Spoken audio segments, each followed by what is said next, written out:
करहु अनुग्रह सोई मुद्रासित गुण सदन। माता मेरी सरस्वती धरु तिहारा ध्यान, और रक्षा मेरी कीजियो मोहे भारी लागी आस। अखंड मंडलाकारकं व्याप्तमेन चराचरं तत्पदं दर्शितं येन तस्मै श्री गुरुवे नमः। कथा शुरू अब होती है, सुनहु वीर हनुमान। अरे आई के आसन लीजियो प्रभु सखा सहित भगवान।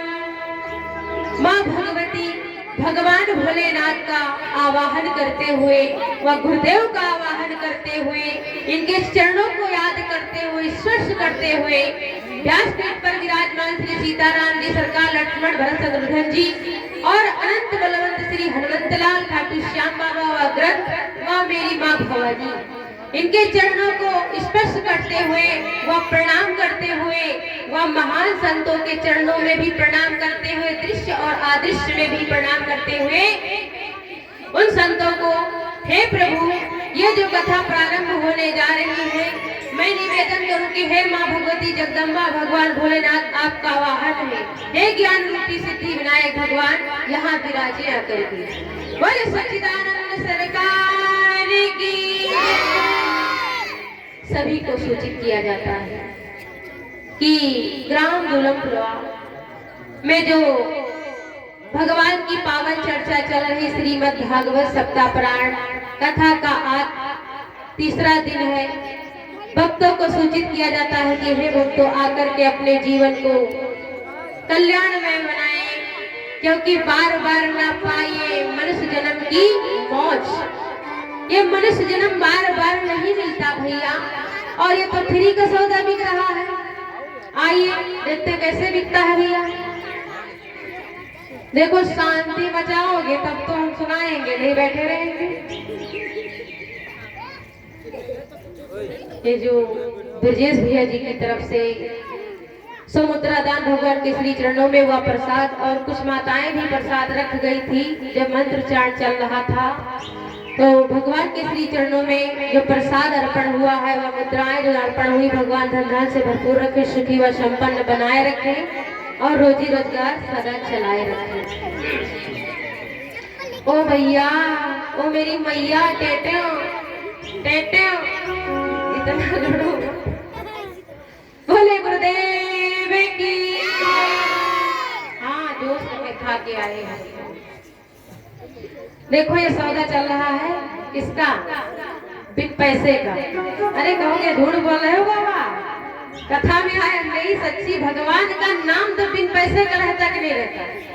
तो आइए खरीदते सब लोग, जिनको खरीदना खरीद लेगा, जिनको नहीं खरीदना बैठे रहेगा, ठीक है। हो बिना रुपये के दीपांशु भैया अपनी ढोल समझना। अब तुम बैठ गए क्या? कहाँ गए भैया? घर का गए तो बजाएगा, तुम बजाओ। चलो ठीक है। आप तो भैया हमको लगता गहरे फंसे। ये सब क्या कर रहे हैं? कभी डीजे वाला बिगड़ जाता है, कभी कभी टेंट वाला बिगड़ता है, तो कभी ये लोग बिगड़ते हैं। अच्छा देखते हैं, चलो तुम्हारा भी हल्सर भी सही। हो बिना रुपये के सौदा बिकाए, बजरिया रोज लगे। बिना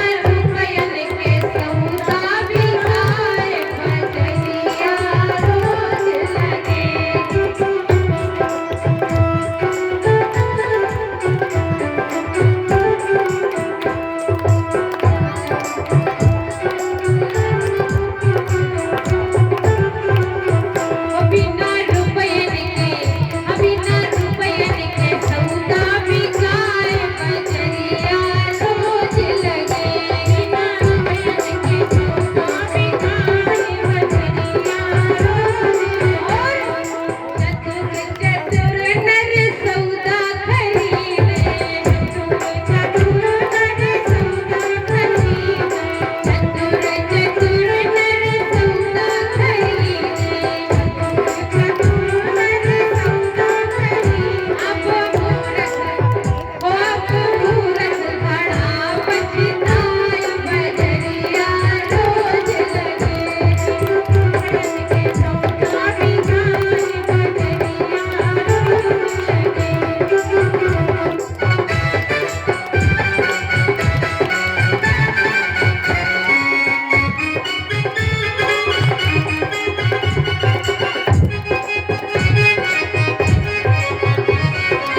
कोई खरीदे हीरा मोती, कोई खरीदे हीरा मोती, कोई खरीदे हीरा मोती, कोई खरीदे हीरा मोती, अरे कोई खरीदे हीरा मोती, कोई खरीदे हीरा मोती।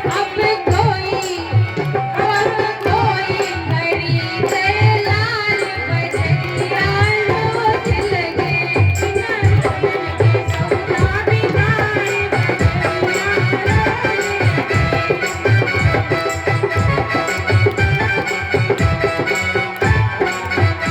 और कोई क्या खरीदता है? कोई खरीदे प्रभु की भक्ति, कोई खरीदे प्रभु की भक्ति, कोई खरीदे प्रभु की भक्ति, कोई खरीदे प्रभु की भक्ति, कोई खरीदे प्रभु की भक्ति, कोई खरीदे प्रभु की भक्ति। अब जो अनमोल बिकाए बजरिया रोज लगे, बिना सोने के सौदा बिकाए बजरिया रोज लगे। हाँ, जो अनमोल बिकाए बजरिया रोज लगे।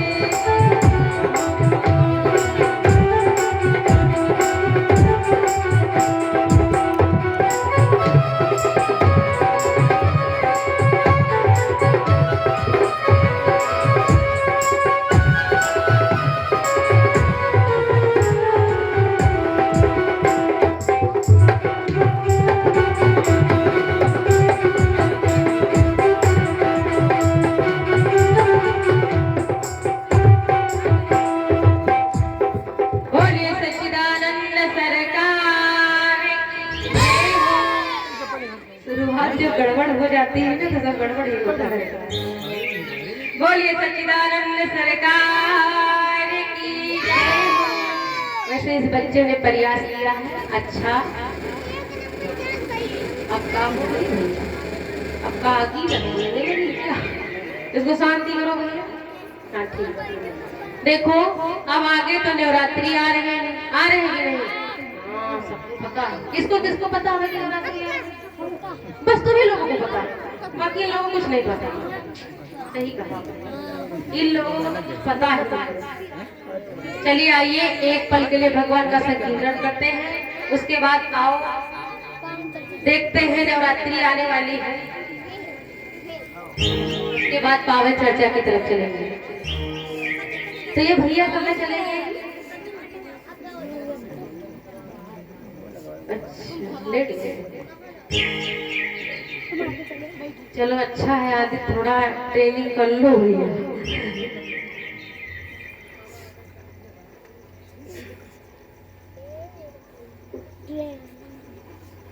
श्री रामचंद्र भगवान की जय, गुरुदेव भगवान की जय। चलिए संकीर्तन करिए। श्री कृष्ण गोविंद हरे मुरारी, हे नाथ नारायण वासुदेवा। श्री कृष्ण गोविंद हरे मुरारी, हे नाथ नारायण वासुदेवा, हे नाथ नारायण वासुदेवा, हे नाथ नारायण वासुदेवा। श्री कृष्ण गोविंद हरे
बहुत अच्छे हो तुम लोग, जयकारा लगा देते हैं। आगे वाले तो बच्चे छुट के ताली बजा देते हैं, बाकी हमारी मैया ऐसी हो। तुम्हारे यहाँ कुछ तुम्हारी सास कह तो नहीं रही थी? अरे तुम क्या बताओ, कह रही थी कथा सुनने भी मत जाओ, तुम दिन को जाया करो, मैं रात में जाऊंगी, जो रात में आनंद है वो दिन में नहीं है। अब बताओ इनको ताड़ी बजाना चाहिए कि नहीं बजाना चाहिए? अब इनसे कोई पूछता नहीं कि तुम जाओ कि ना जाओ, घर में जो हो रहा होने तो चली आई चुपचाप। तो बोले सावरिया से ठीक ही। नवरात्रि आने ही वाली है, कितने दिन बचे हैं? 30 को लगेगी ना। अच्छा तुम तो बहुत जल्दी बुला रही हो, इतनी जल्दी थोड़ी आने वाले। 9 दिन की बहारी आ गई मेरी मैया, भक्तों के मन में खुशियाँ छा गई मेरी मैया, खोल दया के द्वार। 9 दिन की बहारी आ गई मेरी मैया, भक्तों के मन में खुशियाँ छा गई मेरी मैया, खोल दया के द्वार।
बहारे, आ गई मेरी मैया भक्तों के मन में खुशियाँ, छा गई मेरी मैया भोले दया के दार।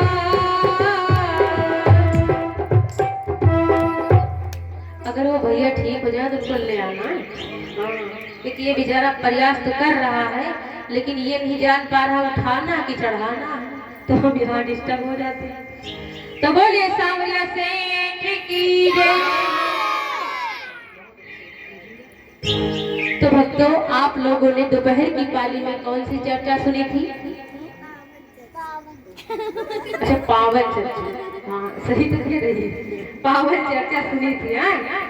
हाँ, मुन्नी बोल रही है कि पावन चर्चा सुनी गई थी। कौन सी चर्चा सुनी गई थी? सिर्फ पावन चर्चा, और कोई शब्द नहीं। ये बात सही थी। आप लोगों ने कथा श्रवण की थी अजामिल की, श्रवण की थी ना? और किसकी? ब्रह्म अवतार सुनी थी ना? और सृष्टि की उत्पत्ति सुनी थी ना? सुनी थी। तब भी बता रहे पावन चर्चा। और सुनी थी महाराज परीक्षित को श्राप, सुना था कि नहीं? चलिए आइए, यहाँ पर आते हैं जड़ भरत की कथा पर, उसके बाद शिव चरित्र। आनंद आ रहा है? हमको तो नहीं आ रहा। ये हमारे विचार में तो हमारा इच्छा कह रही कि ये जितने टंगे हुए सब उतार दो। बोले सच्चिदानंद सरकार की जय। चलते हैं रामचरित्र। ठीक,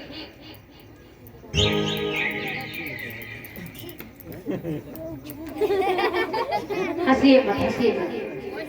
बोले श्री कृष्ण भगवान की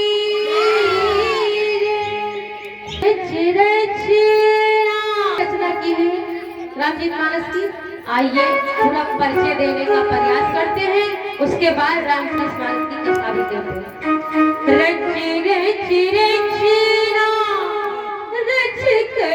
तुलसी रामचरित मानस ये रचा है, तुलसी चढ़े गए ग्रंथ बचा है, तुलसी चढ़े गए ग्रंथ बचा है।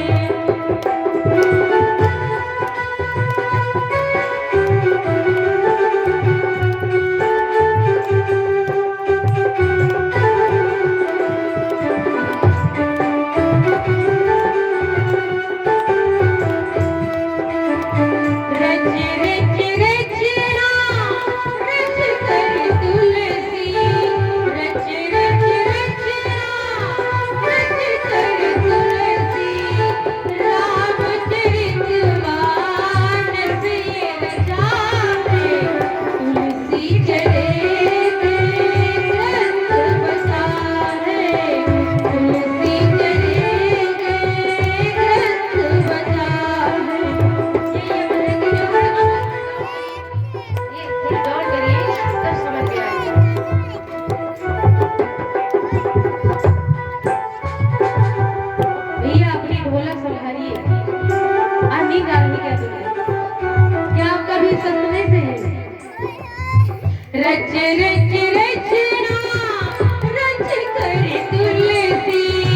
रच रच रचना रच कर तुलसी, रामचरित मानस ये रचा है, तुलसी चढ़े गए ग्रंथ बचा है, तुलसी चढ़े गए ग्रंथ बचा है।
जी ने भी दिया है। हनुमान जी ने राह दिखाया, हनुमान जी ने राह दिखाया, ओ रामचरित मानस उन्हीं ने लिखाया, रामचरित मानस उन्हीं ने लिखाया। और कभी न हुआ कोई आगे न होगा, कभी न हुआ कोई आगे न होगा। चले गए तुलसी सोर मचाए, तुलसी चले गए ग्रंथ बचाए, तुलसी चले गए ग्रंथ बचाए।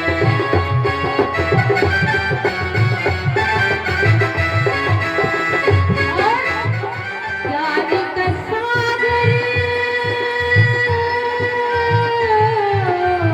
ज्ञान का सागर जिसने भरा है, ज्ञान का सागर जिसने भरा है। चले गए तुलसी सोर मचाए, तुलसी चले गए ग्रंथ बचाए, तुलसी चले गए ग्रंथ बचाए, तुलसी चले गए ग्रंथ बचाए। बोले सच्चिदानंद सरकार की जय, गुरुदेव भगवान की जय हो। भैया शांति भैया, क्यों बोल रहे हो भैया? अच्छा, तो तुमको सुशील में लगे हैं और तो उनको कौन में लगे यार? अच्छा, चलो फिर रहने दो, अपनी कथा पे जाते हैं। बोले सच्चिदानंद सरकार की जय हो। एक बार त्रेता युग माही, एक बार त्रेता युग माही, शंभु गए गुंबद सिपाही। एक बार त्रेता युग माही, त्रेता युग माही, शंभु गए गुंबद सिपाही। एक बार त्रेता युग माही, एक बार त्रेता युग माही, शंभु गए गुंबद सिपाही, शंभु गए गुंबद सिपाही। संग सती जग जननी भवानी, संग सती जग जननी भवानी, पूजे ऋषि अखिलेश्वरी जानी, पूजे ऋषि अखिलेश्वरी जानी, पूजे ऋषि अखिलेश्वरी जानी, पूजे ऋषि अखिलेश्वरी। बोलिए सच्चिदानंद सरकार की जय हो। भगवान शंकर माँ भवानी को कथा सुनाने के लिए ले गए। कहाँ पर? कुंभज ऋषि के पास। वैसे तो भगवान कथा बहुत बार सुनाए, लेकिन माता सती के दिमाग में नहीं आई। क्यों? क्योंकि कहते हैं जब घर का वक्ता कोई होता है तो कथा नहीं समझ में आती है। अगर कोई बाहर का वक्ता होता है, जब गड्ढी रहता है तो बहुत अच्छी समझ में आती है। आती कि नहीं आती है? कहते हैं घर का वक्ता बेकार लगता है। तो इसी प्रकार से भगवान भोलेनाथ ने माँ भवानी को बहुत बार कथा सुनाई। कहा देवी कथा। अब भगवान ने सोचा कि देवी का जो है दिमाग कहम नहीं है, तो इसलिए ऐसा करते हैं कि चल करके देवी को कथा श्रवण कराते हैं। और कथा सुनाई तो किससे? संत से। कुंभज ऋषि के पास गए। संग गई जग जननी भवानी, पूजे ऋषि अखिलेश्वरी जानी। भगवान भोलेनाथ कथा सुनाने के लिए ले जाने लगे माँ भवानी को। माँ भवानी से कहा देवी ये कुंभज ऋषि ये बहुत अच्छी राम की कथा कहते हैं। अब माँ भवानी का ध्यान थोड़ी कथा में है ही नहीं। भगवान कह रहे हैं कि देवी कुंभज ऋषि बहुत अच्छी भगवान की कथा कहते हैं, प्रभु राम। तो माँ भवानी जैसे पास में पहुंची, थोड़ा समीप पर, तो देखा कुंभज ऋषि और वहां पर बहुत सारे संत ब्राह्मण जन कथा सुन रहे थे। तो जैसे कुंभज ऋषि ने देखा कि बताओ देवाधिदेव महादेव और माँ जगजननी भवानी मेरे इस कुटिया में आ रहे हैं, बहुत प्रसन्न हुए और प्रसन्नता के उनके अंश निकलने लगे, अर्थात आंसू बहने लगे। आंसू बहने लगे तो भगवान भोलेनाथ कह रहे देवी यही है कुंभज ऋषि, बहुत अच्छी कथा कहते हैं।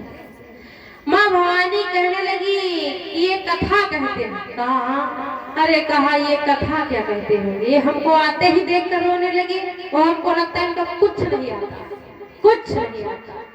कहा देवी क्या कह रही है, ऐसे थोड़ी कहा जाता है, वो हमारे आने पर प्रसन्न होने पर रो रहे हैं। कहा हम नहीं मानते। कहा देवी सीधे चलो। अच्छा जैसे घर में भैया लोग जाते हैं और कहीं बताते सुनो ये जो मंदिर है ना ये बहुत अच्छा है, यहाँ जाओगे तो तुम्हारी कामना पूरी होगी। और जो उनकी समझ में नहीं आया चलो हमको वहाँ मार्केट जाना, तुमको परी मंदिर। अच्छा उनके समझ में नहीं आ रहा ना तभी तो मंदिर नहीं जाएंगे, हमारा मन नहीं। कहाँ जा रहे हैं, तुमको पता है हमारे मायके में शादी चल रही है और भैया की बारात निकल जाएगी 5 बजे, बताएं चाहे वो 10 बजे निकले, भैया की बारात 5 बजे निकल जाएगी। ऐसे ही तुम बिता दिया है इतनी देरी में, चलो मंदिर किसी और दिन हो लेंगे। और जब इनका मन है तो तुमको नहीं रोकेंगे, मतलब इनका मन है तो तुमको रुकने नहीं देंगी, और जब तुम्हारा मन हो गया तो तुमको ये ठहरने नहीं, चलो हमारा काम बहुत पड़ा हुआ है। ऐसी माताओं का हमारी स्वभाव होता है कि नहीं। वही जगजननी भवानी माँ का है। माँ भवानी को भगवान शंकर कुंभज ऋषि के पास ले गए, कहा देवी चलो। जब कथा के लिए आगे बढ़े तो कुंभज ऋषि समेत जो संत बैठे हुए थे, ब्राह्मण जन बैठे हुए थे, तो ये जो कुंभज ऋषि बैठे कथा कह रहे थे, तो भगवान भोलेनाथ को आते देखा तो सबसे ऊंचा आसन लगाया। तो आसन लगाया तो भगवान भोलेनाथ ने कहा नहीं मैं सुनने आया हूं। ये बताओ वो देवाधिदेव महादेव ज्ञानों के ज्ञान है, गुण की खान है, उनको क्या हो सकता थी कथा सुनने जाने। लेकिन प्रभु दया सागर है, कृपा सागर है, करुणा निधान है, वो बहुत ही दयालु है। वो मान रखने के लिए और सोचा सती को जो दिमाग बिगड़ा हुआ सुधर जाए,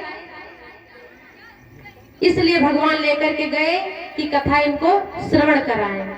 और इधर जब भगवान के सम्मान के लिए ऊंचा आसन दिया गया तो भगवान ने कहा नहीं आप कथा कहिए, मैं सुनने आया हूं, मैं सुनूंगा, और जहां पर सभी लोग बैठे मैं वहीं पे बैठूंगा। आज के युग में अगर कोई किसी का वीआईपी रिश्तेदार हो जाए या फिर व्यवहारी हो जाए, तो अगर आया व्यवहारी तो कहते नहीं ये सुनो ये हमारा व्यवहारी है, वीआईपी है। लोग पर्चे कराने लगते कि नहीं, कहे भैया हमारे डीएम है, एसडीएम है, मंत्री है, ये है वो है, कहते कि नहीं कहते। अब सोचो भगवान देवाधिदेव महादेव गए और कुंभज ऋषि के आश्रम पे गए, लेकिन कुंभज ऋषि को कोई घमंड नहीं आया। इधर कुंभज ऋषि कथा सुना रहे हैं राम भगवान की, परंतु माँ भवानी का मन नहीं लग रहा। इधर क्या हुआ, तेरी अवसर रघुपति गुण गाथा, तेरी अवसर रघुपति गुण गाथा, कछुक दीवाना तामर में गिरिनाथा, कछुक दीवाना तामर में गिरिनाथा।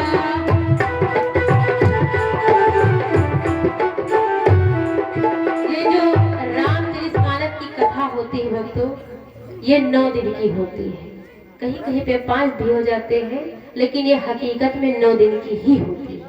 ये जो श्रीमद् भागवत है ये सप्ताह पुराण है, वो 9 दिन की होती है। तो इधर भगवान शंकर ने 9 दिन का समय लिया। कछुक दिना अर्थात कछुक दिना रहे रघुनाथा, वहीं पर रहे भगवान। लेकिन भगवान सोच रहे हैं माँ सती का तो मन लग ही नहीं रहा, क्योंकि नाना प्रकार की कथाएं भगवान राम की कुंभज ऋषि कह रहे हैं। लेकिन इनके समझ में कुछ नहीं आ रहा है। तो भगवान सोचने लगे कि जिस कार्य के लिए आए थे वो तो कार्य हो ही नहीं रहा है। अब घर में किसी से कह दो जबरन, चलो कथा हो रही चलो, अब उसका मन नहीं, तुम कर नहीं चलो, अरे हमारा मन नहीं, नहीं चलो। अगर जबरदस्ती आ भी गया कोई तो जानते कैसे चलो, अरे पता नहीं काला वाला, अब उसके दिमाग में थोड़ी बैठेगी, उड़ेगी उड़ेगी। अच्छा उड़ती तब ना जब मन लगता, और मन से अगर कोई आता तो उसका ज्यादा मन लगता है, जो मन से नहीं आया तो उसका मन कैसे लगेगा, नहीं लगेगा। तो भगवान ने क्या किया, मुनि संग विदा मांगी त्रिपुरारी, मांगी त्रिपुरारी, चले भवन संग दक्ष कुमारी, चले भवन संग दक्ष कुमारी, चले भवन संग दक्ष कुमारी।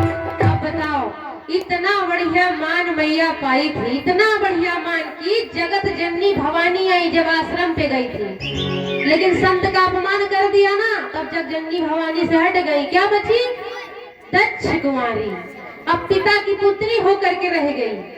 बताओ इतना बड़ा सम्मान मिला था। जब भगवान कथा सुनाने के लिए ले गए थे तो कितना बड़ा मान माँ को मिला था कि जग जननी भवानी आई, और जैसे रिसीवर का अपमान किया तो क्या हो गई, दक्ष सुता।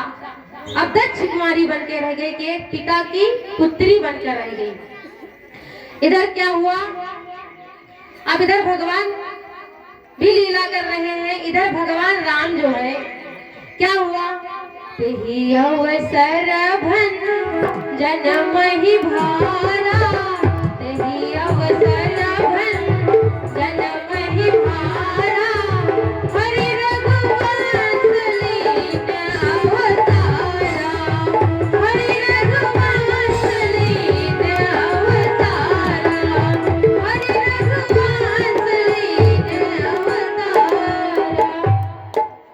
इधर भगवान राम का जन्म हुआ, प्रागट्य हो गया, किसके यहाँ, रघुवंशियों के, अर्थात महाराज दशरथ जी के यहाँ इनका जन्म हुआ। तो भगवान ने इधर पिता की आज्ञा से, भगवान इधर जो कैकेयी मैया है, ये बड़ी भैया मेहनत से आ रहे हैं। आज हम ये देख रहे हैं प्रसादी पहले आ रही है, क्या सब लोग पहले चले जाओगे, हमसे तो कहे हो 11 बजे बैठो और आप लोग पहले बैठ जाओगे, भाग जाओगे क्या, भागने नहीं देंगे, तुमको भी बैठाए रखेंगे हम। बोले सच्चिदानंद सरकार की। इधर भगवान राम प्रभु का प्रागट्य होता है, तो उससे पहले हम गुड़ कथा की तरफ चलेंगे, क्योंकि भगवान का इसी में जन्म और प्रागट्य ही कराते चलते हैं। तो यहाँ से चलते हैं महाराज के वंशज से, है ना, सही रहेगा। और भगवान ही कथा सुना रहे किसको, माँ भवानी को।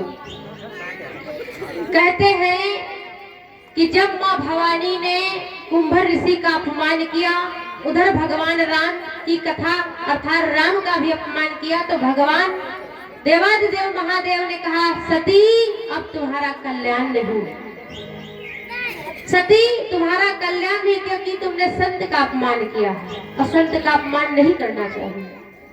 हाँ नहीं करना चाहिए, बाद में कर लेना, चले जाएंगे तो। बोले सच्चिदानंद सरकार की जय। क्या हुआ कि जो महाराज दशरथ जी हैं, इनके पिता हैं अज। कौन है, आज नहीं, आज महाराज आज। तो इनके यहाँ जो है महाराज के यहाँ सब कुछ तो था, फिर वही कोई संतान नहीं थी। इधर देखते हैं महाराज दशरथ आए कैसे, जानो तो है ना। तो महाराज अज ने क्या किया,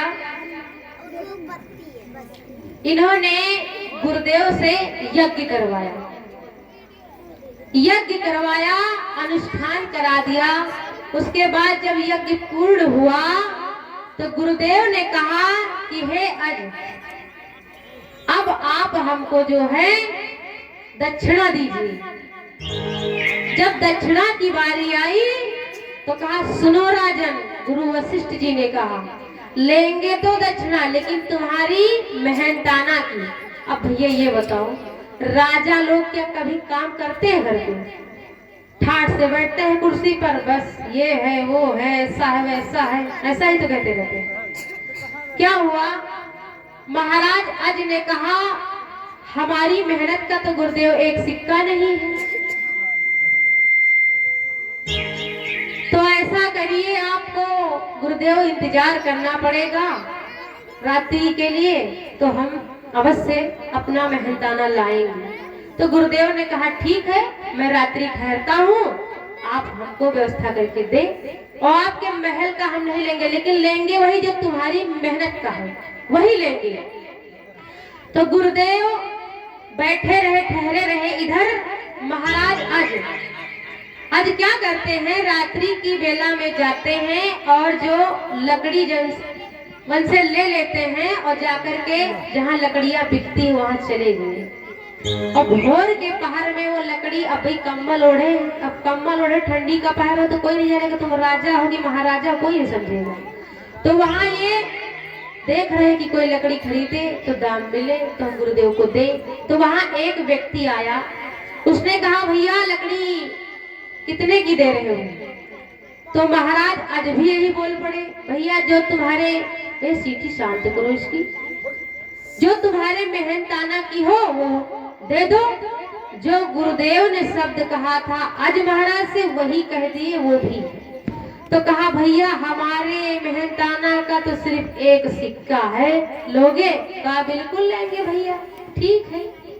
जब गुरुदेव के पास गए, कहा गुरुदेव मेरी किस्मत इतनी खोटी खराब थी कि प्रभु केवल एक ही सिक्का मिला। गुरुदेव ने कहा ठीक है, मैं एक ही सिक्के से प्रसन्न। इधर माता जो है, गुरु माता सोच रही हैं कि अभी गुरुदेव जो गए हैं तो अभी 2-4 रथ आता होगा लद करके, है ना? क्योंकि भाई वही छोटे मोटे के यहाँ तो यज्ञ कराने नहीं गए, महाराजा के यहाँ गए हैं, और महाराजा है और राजा नहीं महाराजा कहे जाते थे। कहा महाराजा है तो 2-4 रथ तो सब भर कर आएगा, यही सोच रही है। और इधर ये सोच रही गुरु माता, और गुरुदेव आ गए। गुरुदेव आए तो बोले गुरु माता आ गए? कहा हाँ आ गए। कहा इतनी देर लग गई, रात्रि हो गई, सुबह आया? कहा हाँ थोड़ा समय लग गया। तो कहा अच्छा ये बताओ, आज तो भाई तुमको बहुत मिला होगा। गुरुदेव ने कहा हाँ मिला बहुत, हमको बहुत मिला। कहा तो बहुत मिला है तो हमको कहीं दिख नहीं रहा, किधर है? अच्छा आ रहा होगा ना, बहुत सारे रथ आ रहे होंगे, लड़ियां पहले चलती थी ना भैया। कहा हो सकता 2-4-10 लड़ियां आ रही होंगी, तो बहुत दूर है तो इसलिए आ रही होंगी। तो कहा नहीं, न लड़ियां आ रही है न लड़वा आ रहा है। कहा न लड़ियां आ रही न लड़वा आ रहा है, मैं 1 रुपया लेकर के आया हूँ।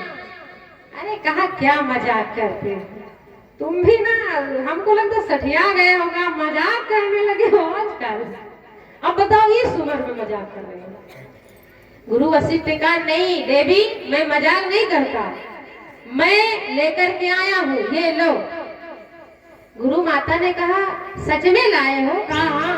गुरु माता ने कहा ये 1 रुपया लेकर के आए हो? कहा हाँ। गुरु माता को आया गुस्सा, सीधा फेंका सिक्का, फेंक दिया और सीधा जाकर के अयोध्या में गिरा। महाराज आज के ही राज्य में गिर गया। जब गिरा तो क्या हुआ भैया कि जो सिक्का गिराया गया, फेंका गया था, उसी सिक्के के पास पेड़ जम गया। बहुत दिन के बाद जब पेड़ उगा तो उसमें जानते हो क्या निकले? मुकुट सोने की, सोने के मुकुट। तो महाराज आज ने देखा कि बिरवे में यूं बताओ भैया का मुकुट लाग सकते हैं? नहीं हो सकता है, लेकिन भैया दिव्य शक्ति से सब कुछ हो सकता है। हाँ जैसे जादू दिखाने आते हैं, तो ये बताओ क्या घोड़ा बन सकता है? तो वो घोड़ा बना देते हैं। तो ये अथर्ववेद जो भैया है उसमें जादू टोना दिए हैं, सच में दिए हैं। और शक्ति जो है यजुर्वेद, सामवेद, ऋग्वेद, इन सब में है, ऐसी बात नहीं है। अब पहले शक्ति चलती थी, अब थोड़ा सिस्टम बदल गया है। वही पहले देखो क्या करते थे, जब लड़ने जाते थे तो रथ ले जाते थे कि नहीं? अब तोप लेकर के जाते ना, तो शक्ति छोड़ी जाती थी तो धक से दब जाती थी। लेकिन अब क्या करते, तोप छोड़ देते, अब से उड़ा दिया। यही तो करते। पहले तलवारें होती थी, अब बंदूक है कि नहीं? सिस्टम है कि नहीं? आज भी वैसा है बस। और जब ये रथ जाते थे, घोड़े वाला सिस्टम, तो ये सब हटाओ, लगाए गए बटन बस सर से अट गए कि नहीं अट गए? तो है वही, चार उसमें है, चार इसमें सिस्टम है कि नहीं? तो चार ही सिस्टम, क्योंकि चार पहिया है इसमें, उसमें चार पहिया थे, उसमें भी चार है भाई। घोड़े की चार टांग थी कि नहीं थी? और पहिया लगती थी, उस पर बैठ के जाते थे। अब बात वही चल रही है। तो सिस्टम पूरा वैसे है, बस थोड़ा परिवर्तन कर दिया गया। क्या हुआ? महाराज अज ने देखा कि उस वृक्ष में सोने के मुकुट लगे हुए। महाराज ने क्या किया, सारे सोने के मुकुट उस वृक्ष से तोड़वा लिए और खजाने में रखवा दिए। तो कहा ये हमारी समझ में नहीं आता है। आज तक तो मैंने ब्रिवे में देखा, आम फरेन भैया सब लोगों ने देखा होगा, हाँ फल लगते हैं, ये तो ठीक ठाक है। कुछ कड़वे फल लगते हैं, कुछ मीठे लगते हैं, ये भी ठीक ठाक है। लेकिन सोने की चीज अगर लग गया तो विचित्र बात तो हो ही जाएगी। हो जाएगी कि नहीं हो जाएगी? तो बड़ी विचित्र बात हो गई। तो महाराज अज ने क्या किया, कहा इसको खुदवा दो। जब खुदवा दिया, जब खुदाई होने लगी तो पहले उसमें से एक रथ निकला सोने का। महाराज अज ने सोचा वाह इसमें एक रथ निकला। फिर खुदवा दिया, दूसरा निकला और थोड़ा गड्ढा बनवाया, तीसरा निकला और थोड़ा बनवाया, चौथा निकला और थोड़ा बनवाया, पांचवा निकला। इसी प्रकार से धीरे धीरे करके 9 रथ निकले। और 9 रथ निकले, जो लास्ट वाला 10वां रथ निकला तो उस पर जो है एक बालक खेलते हुए बैठा। और जैसे 10वां रथ निकला तो उसी पर वो बैठा हुआ था बालक। और महाराज अज ने देखा कि वाह, हमने यज्ञ भी करवाया था, भगवान साक्षात हमको पुत्र दे दिए। और महाराज अज ने उस बच्चे को उठाया और चुपकार से अपनी गोदी में ले लिया। और भैया 10 रथ निकलने के कारण महाराज दशरथ को 10 रथ भी कहा जाता है। और एक बात से इस तरह भी कहा जाता है कि महाराज दशरथ 10 इंद्रियों को बस में करने वाले थे, इसलिए इनका नाम इससे भी है कि जो अपने 10 इंद्रियों को अपने बस में रखने वाले वो हैं दशरथ महाराज। ये चींटी, भेड़, बिल्ली, कुत्ता, जितने भी लोग आवाज करते हैं सबकी आवाजें समझ जाते थे। ये 10 इंद्रियों को बस में करने वाले महाराज दशरथ हैं। और इधर इनका रहस्य इस प्रकार से नाम पड़ा कि दशरथ से, जिससे इनका नाम महाराज दशरथ पड़ा। इधर महाराज दशरथ के यहाँ भी क्या हुआ कि भगवान की कृपा से, अर्थात भगवान शंभु तो कथा सुना ही रहे हैं कि भगवान का इधर अवतार हो गया। और इधर क्या होता है कि महाराज दशरथ की गलानी को भी लेते चलते हैं, ठीक रहेगा। अब जो कथा खरोची गई तो सही से चले, अच्छा रहेगा ना। तो बोले सच्चिदानंद सरकार की जय। भगवान की दया से जब यहाँ पर महाराज दशरथ मिल गए तो इनको राजपाट दे दिया गया और महाराज अज चले गए तपस्या के लिए। और इधर बहुत दिन बीत गए। इधर क्या हुआ कि इधर देखो महाराज दशरथ के 360 रानियां बताई जाती है। भैया हम जब पहली बार आए थे तो हमने शायद चरण वाटिका के विषय में बताई थी एक कथा, हल्की सी आप लोगों ने समझी होगी कि आधी ब्याही और आधी कुंवारी सुनाई गई थी ना कथा, समझ में आई थी किसी? हाँ, तो महाराज दशरथ की 3 रानियां बहुत विशेष बताई जाती हैं। कौन है? कौशल्या माता, कैकेयी माता और सुमित्रा माता। ज्ञान मार्ग के रूप में है कौशल्या माता, भक्ति मार्ग के रूप में है माता सुमित्रा और वैराग्य के रूप में है माता कैकेयी। इधर तीन ही रूपों में भगवान भी आते हैं। ज्ञान मार्ग में है भगवान राम, वैराग्य मार्ग के रूप में है लखन, भक्ति मार्ग में है मैया सीता। क्लियर बात हो गई। भगवान ये जो महाराज दशरथ हैं, अब इनके यहाँ भी अब बताया है कि 360 रानियां हैं, लेकिन 360 नहीं है 61। भाई 360 है तो 360 में 3 इंपॉर्टेंट 61 हो गई। क्यों? अब नहीं समझ आ रहा ना? 360 क्लियर, मतलब ये तीनों भी 3 विशेष मानी गई, लेकिन आधी अधूरी जो नहीं, आधी कुंवारी आधी ब्याही, वो भी तो मानी जाएंगी। भाई राम भगवान की माता ही तो होंगी वो, क्योंकि महाराज दशरथ ने वचन दिया कि मैं जाऊंगा और प्रेम प्रस्ताव जारी करके चले गए। एग्जाम्पल ले लो, देसी शब्द में सुनाते हैं, सुनो। जैसे किसी का मतलब प्रेम हो जाए, तो अगर प्रेम हो जाए तो कह दो हम शादी तुमसे करेंगे, और बारात लेकर के आएंगे और प्रेमिका बैठी रहे और बारात को जाओ भूल, बारात को भूल जाओ और बारात भूल जाओ आप, और वो प्रेमिका तपस्या करने लगे, तपस्या करते करते उसके प्राण पे उड़ जाए। देखो हम देसी शब्द से समझा रहे हैं, ठीक है ना, क्योंकि उस दिन हम समझाए थे तो तुम लोगों नहीं समझ पाए थे ना, इसलिए हम बता रहे हैं। तो क्या हुआ, जब प्राण पे उड़ गए तो गुरु, मैंने बताया था ना कि गुरु मतंग आए थे ना, तो गुरु मतंग ने अपने शक्ति दिव्य दृष्टि से जान लिया कि ये जो हड्डियां पड़ी हुई हैं, ये जो है एक स्त्री की है, एक देवी अर्थात गंधर्व लोक की है। ये महाराज दशरथ के प्रेम प्रस्ताव में ऐसा हुआ है। तो क्या किया, अपने दिव्य तेज से उन हड्डियों के खिराऊ बनाए। समझ में आया? खिराऊ बनाए। तो जो भगवान का वनवास हुआ तो भगवान सबसे पहले कहाँ गए? अत्रि मुनि के आश्रम गए थे कि नहीं गए थे? अनसुईया माता के पास गए थे ना। देखो 60 हम समझा रहे हैं, अभी कथा थोड़ी समझ, लेकिन हम आपको 60 दे रहे हैं। तो अत्रि मुनि के आश्रम पर जब गए थे तो अत्रि मुनि है गुरु मतंग के शिष्य, गुरु मतंग के शिष्य थे, और ले जाकर के गुरु मतंग ने दे दिया कि हे अत्रि मुनि, राम का प्रागट्य होगा और राम का वनवास भी होगा, और राम का जब वनवास होगा तो तुम्हारे आश्रम पे राम अवश्य आएंगे। तो सुनो, ये राम को खिराऊ दे देना।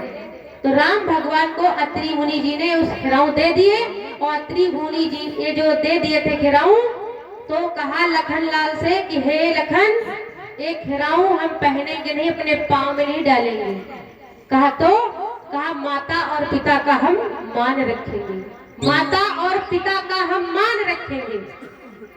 अब देखो, माता पिता का मान समझो, भगवान समझ गए, वो ब्रह्म ज्ञानी, क्योंकि भगवान के जो पिता है उन्हीं के याद में तो उन्होंने प्राण त्यागा है। तो उस भांति से अगर वो एक प्रकार से महाराज दशरथ की पत्नी हुई कि नहीं हुई, तो महाराज भगवान राम की माता होंगी कि नहीं होंगी? क्लियर होने लगा? हाँ, होने लगा ना।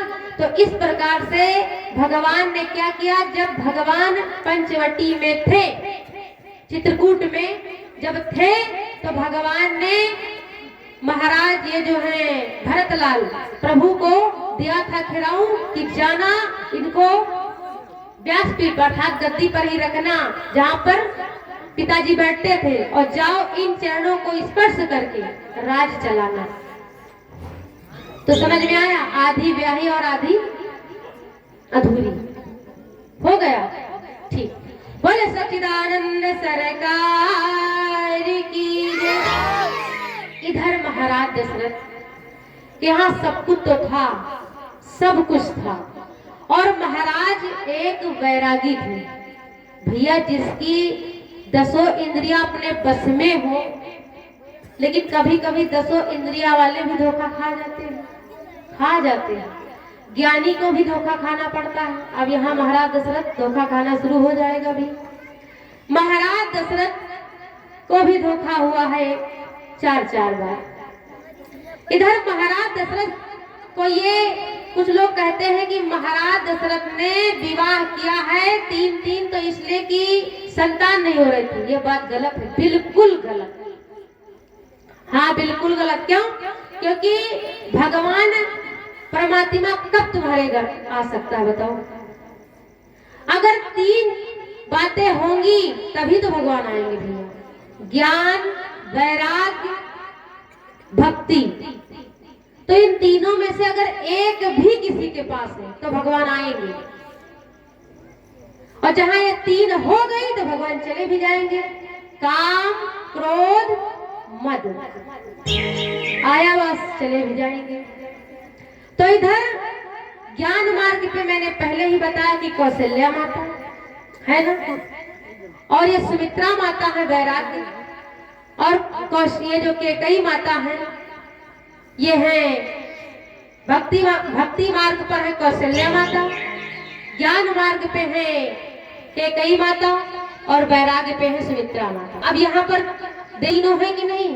तो भगवान आएंगे कि नहीं आएंगे? कौशल्या माता कोई साधारण देवी नहीं भैया, कोई साधारण स्त्री नहीं है। वो मन और शत्रुपा, याद है? मनु और शत्रुपा वही है महाराज दशरथ, वही है कौशल्या माता। क्योंकि कठोर तपस्या की थी कि भगवान चाहो तुम जैसे सुत, कि प्रभु हम तुम जैसा सुत चाहते हैं। भगवान ने कहा अब हम जैसा सुत दूसरा तो कोई हो नहीं सकता, हम ही प्रकट होंगे तभी तो भगवान आए। इधर क्या हुआ, महाराज दशरथ को सब कुछ तो प्राप्त था, परंतु अब भगवान को ये भी पाना चाहते थे क्योंकि इन्होंने भी तपस्या कर रखी थी। तो भगवान आएगा कैसे? अगर भक्ति होगी भैया तभी तो आएगा, या अगर भक्ति नहीं है, अगर तुम्हारे अंदर वैराग्य है तब भी भगवान आ जाएंगे, अगर ज्ञान है तब भी आ जाएंगे, लेकिन इन तीनों में से अगर कुछ नहीं तो आएंगे नहीं। तो तीनों मार्ग पर महाराज दशरथ के यहाँ है उपस्थित। कौन? देवियां, तीनों देवियां उपस्थित हैं, तो भगवान को आना ही पड़ेगा। कहते हैं भक्ति करो भगवान अपने आप आएंगे, बिल्कुल आएंगे, क्योंकि भक्ति के द्वारा भगवान खिंचकर आएंगे, और भगवान को आप मनाओ भक्ति गर्ज होगी आ जाएंगे। हाँ ये होता है। तो बोलिए सच्चिदानंद सरकार की जय। महाराज दशरथ के यहाँ तो सारा सुख से चल रहा था, और महाराज भी बहुत प्रसन्न थे, और महाराज को प्रथम गलानियों की ही चिंता करते चलते हैं। इधर जो है गुरु वशिष्ठ ने कहा गुरु माता से, और गुरु माता को भी चिंता होने लगी कि हमारी समझ में ये नहीं आता है कि महाराज दशरथ जी के यहाँ संतान नहीं है, और ये समझ में नहीं आ रहा है कि आगे कौन राज्य संभालेगा।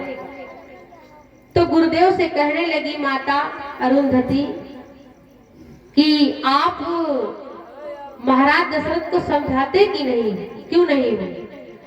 तो महाराज कहने लगे गुरु वशिष्ठ कि अभी हमारे शिष्य को कोई गलानी ही नहीं हुई, क्योंकि उनको इस विषय की कोई खबर और चिंता ही नहीं कि हमारे घर में संतान है या नहीं है। तो क्या हुआ, तो अरुंधति मैया ने कहा तो हम ही चिंता लगवाएंगे।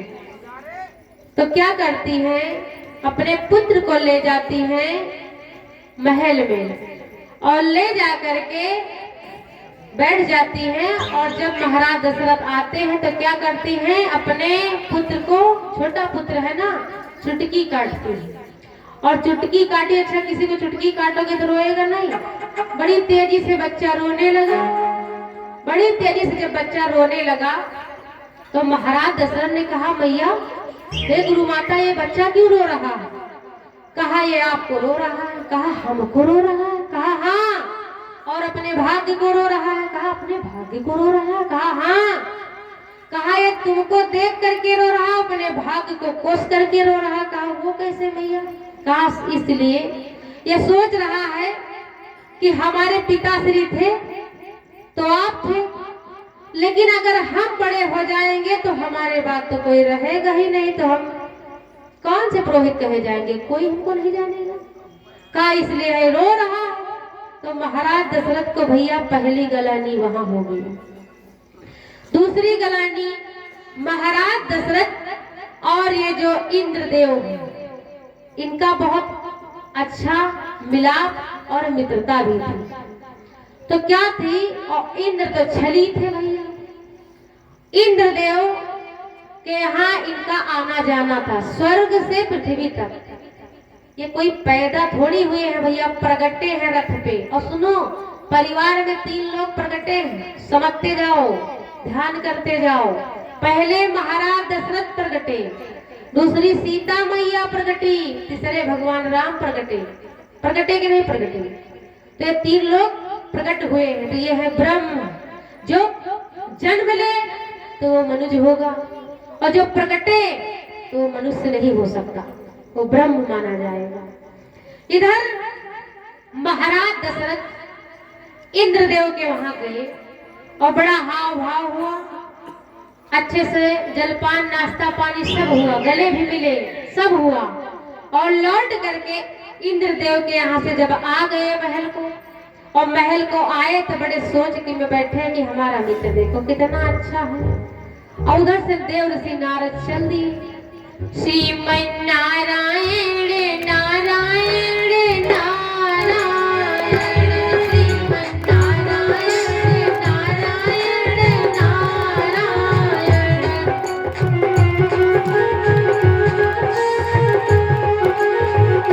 श्रीमन नारायण नारायण नारायण,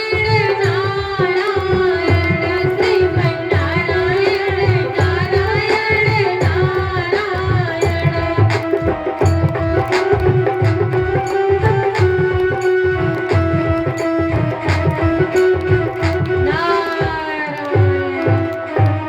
देव ऋषि नारद करताल बजाते हुए पहुंच आए महाराज दशरथ के महल अर्थात अयोध्या। अयोध्या गए हो इस वक्त की नहीं? और जो भी गया होगा पिटैया पर ही होगी। गए हो कि नहीं? अगर नहीं गए हो तो जरूर जाओ, थोड़ा लेकर के आओ। क्या बुद्धि। अच्छा भाई, इलाहाबाद गए थे कि नहीं? गए थे? गए थे कि नहीं? इलाहाबाद जाने लगे हैं। कुछ लोगों ने कहा सुनो हम तो नहीं जाएंगे नहाने। हमने कहा क्यों? कहा सुनो जिंदगी रहेगी तो बार बार इलाहाबाद। तो हम कहा कोई बात नहीं, जिंदगी आएगी नहीं, इलाहाबाद जाएंगे ही नहीं हम। क्यों? क्योंकि दोबारा 144वां साल लौट सकता है भैया, लौट सकता है, नहीं लौट सकता है। तो हम कहा हम आएंगे ही नहीं, तो इलाहाबाद जाएंगे ही नहीं। हम तो इसीलिए जाएंगे बचे चाहे वही में सो जाए, कोई बात नहीं। तो सब लोग कहने लगे बाबा जिद्दी है, ये बाबा मानेगा नहीं। और कहने लगे बस तो नहीं ले जाएंगे, अभी जल्दी की घटना है, सच की घटना, ये फ्राइडे बना के नहीं कह रहे, हकीकत की बीती हुई घटना बता रहे हैं। इलाहाबाद के लिए तैयारी बनी। जब चित्रकूट से गाड़ी यहाँ आई ऊंचाहार, जब ऊंचाहार के समकक्ष में आई तो कहा ऐसा गंगा मैया यहीं पे है, नहा लो और सीधा प्रस्थान करो गांव की तरफ। तो हम कहा सुनो भैया गंगा मैया तो नहा लेंगे खुशी खुशी, क्योंकि हमारी मैया है, उन्होंने हमको भेजा है करंधिया जाओ, करंधिया भेजा। चले तो गए हैं, लेकिन सुनो गंगा मैया में हम आते तीसरे चौथे माह नहा जाते हैं, लेकिन सुनो लेकर के आए हो कि तुम इलाहाबाद ले जाओगे, और तुम क्यों हमको बेवकूफ बनाओगे? हम जाएंगे नहीं, हमको इलाहाबाद नहवा के लाओ संगम। तो कहा सुनो बाबा वहाँ पर बंदी चल रही, वहाँ पर किसी को नहीं जाया जा सकता, क्योंकि कोई नहीं जा सकता। तो हम कहा ये ढोंग यहीं पर रचो। तो कुछ बस में व्यक्ति बैठे होते, बाबा हमको लगता सनकेला। अच्छा कुछ लोग हमको नहीं जानता थे, बहुत गाली दी हमको, उल्टा सीधा बहुत गाली आए हमको, लड़कों वाली गाली हमको मिली, बहुत मिली। हम कहा भैया जब रहो बढ़िया है, दिल खोल के गई हो, बहुत गाली मिली हमको। फिर कुछ लोग हमको जानते थे, उन लोगों ने कहा ए क्या गाली दे रहे हो, पागल वागल होगा। बाबा हमारा परिचित का है। हम कहा सुनो नहा तो आए, उधर पीताम्बरा माता के दर्शन भी कराए, शीतला माता के कराए। तो उनका भैया सुनो अब हम स्नान कर लिए हैं, चलो सीधा। कहाँ कहाँ? सीधा चलो संगम। तो कहा नहीं संगम तो गाड़ी नहीं जाएगी। क्यों नहीं जाएगी? कहा नहीं वहाँ इतने लोग मर गए, हमको मरना थोड़ी, और जिंदा रहेंगे तो बहुत संगम। तो हम कहा तुमको मिल भी जाएगा संगम, लेकिन हमको नहीं मिलेगा। क्यों? क्योंकि हम 144 बार 144वें साल क्या फिर से पैदा हो जाएंगे। भैया ये बताओ, जो पैदा होगा तो बुढ़ाएगा मर जाएगा, और भैया फिर से कोई बच्चा थोड़ी बन जाएगा। हम कहा भैया ये उल्टा सिखाओ किसी और को, हम तो जाएंगे। तो कुछ लोग कहने लगे हाँ बाबा सुनो, अगर ऐसे चले गए ना बिना नहाए तो सुन लो हम मरे हुए के समान हैं। सुनो तुम हमको जीते जी मार डालोगे, हम जाएंगे नहाने। कहा नहीं हम भैया ले नहीं जाएंगे। और सुनो बाबा, इतने लोग यहाँ पर बैठे हैं, सब लोग नहाने की जिद नहीं कर रहे हैं, हम सब पागल हैं, इलाहाबाद के लिए आए। हम सुनो यही बताए तुम सबका सब पागल हो, एकदम से पागल हो।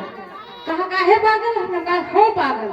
अरे तुम ये बताओ बेटे, तुमको इलाहाबाद के लिए बुक किया गया। हाँ, कुछ माताएं भी बैठी थी उस वक्त तो चे चे खोली तो कुछ माताओं ने कहा सुनो भैया एक बात बताओ, अगर तुमको कह दिया जाए कि तुम इलाहाबाद के लिए आई हो। कहा हाँ। और हम कहा इलाहाबाद स्नान ना कराया जाए और चली जाओ और वहाँ कोई घटना ना घट रही हो, और घर वाले बच्चे जाएंगे तुमसे, जानते क्या, नहाए मम्मी, नहाए पापा, नहाए भैया, तो तुम क्या कहोगे?